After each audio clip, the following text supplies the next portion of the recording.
The great thing about an MX5 is you can suit it to your individual taste. Now, for example, mine is factory standard and it's a lot of fun to drive. But if we wind the clock back 20 years, what would you get? Well, you'd be looking at a 1996 NA generation MX5. And as you can see with this example, it's anything but factory. Starting life as a stock 1996 British Racing green MX5, its owner Steve has transformed it into what it is today. Engine-wise, there's a Mazda speed intake and Maxim Works headers with an RS stage N2 catback exhaust. Suspension is taken care of by a set of Öhlins coilovers and Mazda speed strut braces connected to a set of genuine 14-inch Watanabe wheels. The interior has been completely customised with a Nakame diamond quilted interior and seat combo, alloy pedals, custom gauge cluster, switch gear, and of course the polished wood Nardi steering wheel. And of course now it's time to go for a drive and see what it's like to step back in time into a 1996 MX5, but one that has the flavour of Stephen Lee's mods. So I do apologise for any wind noise, hopefully it won't be too bad because we have to obviously have the roof down. So let's start her up. That's a nice fruity exhaust, I like that. Obviously with a standard MX5, it's got to appeal to a wide audience, so the exhaust is very quiet, which is not the case here with Steve's BRG. So that was 5,000 RPM. Feel like potentially I might have to yell, so I do apologise if I'm yelling into the camera. Hopefully it all comes through, you can hear me fine. I have to say that driving this car is honestly an occasion. So my car, it's my daily driver, it becomes sort of very normal. It's still very fun, but very normal. This definitely is not normal. What I would say is just a normal daily driver. This feels like an occasion when you get into it. Steve's put in a short shifter, which is quite heavy. We have a reasonably heavy clutch, and we have an exhaust that sounds like this.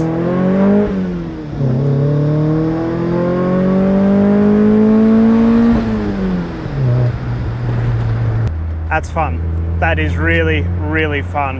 I do have to admit it does boom and drone a bit, especially when you're on, say, an 80k an hour road or even, let's say, a 60k an hour road. It does drone and boom a bit, but as soon as you get it over 5,000 RPM, all is forgiven. I can promise you that.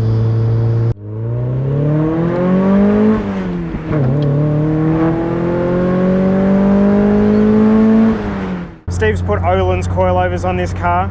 On a smooth surface, it's perfect. It makes it nice and sharp. We've got sway bars front and rear. It means that the steering is very direct. It feels as though the car is nice and sharp. It's on its toes, it's agile. Where it's not so pleasant though is on these roads where imperfect is probably being a bit too kind to them. There are a lot of potholes, undulations, dips, that sort of thing. It does feel as though the car does get thrown about a bit. The trade-off's worth it though, in my opinion, because once you get on a nice smooth piece of tarmac, it all comes together. It would be even better if you're on track, but once you're on some of these back roads here in Sydney, it does tend to be a little bit crashy. I'm sure Steve's used to it and you can drive around it to a certain point. There are some compromises you need to make, some concessions you need to make, but when it all lines up, when the surface is smooth, when you can open it up and explore 5, 6, 7,000 RPM, oh, that was a big one. It's just so worth it. It really is. And of course, all the little touches that Steve has done to this car. So he's done a full custom interior, which is just beautiful to sit in. And despite the fact these aren't bucket seats or anything like that, they're surprisingly supportive. They hold you in place really well. He's done a nice metal gear knob, made it to the short shifter. As I said, it's got a very meaty action, very purposeful action. Gear shifts are solid. They're a lot of work. You can't rush the box. You just need to kind of clunk it into the next gear, but it is very satisfying to row through the gears.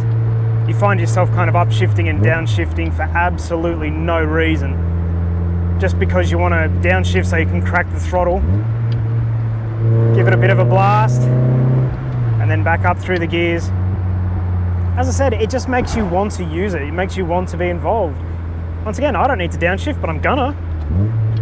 Might even do it again. Just to hear that. And now this. Steve has really wanted to create the vibes of a 1960s British roadster, and I think he's done a fantastic job. We have this beautiful polished wood grain Nardi steering wheel. We have a lovely gauge cluster that he's put in here, which It just has a lot of metal polished parts to it. It looks old school, but it gives you all the info that you might need.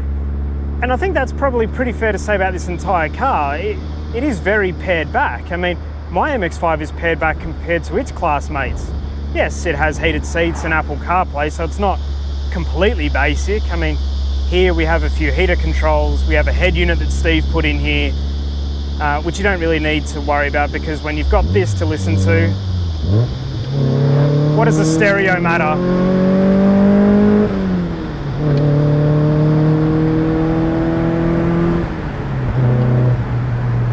It may not be quick, sure, but it's a hell of a lot of fun driving it.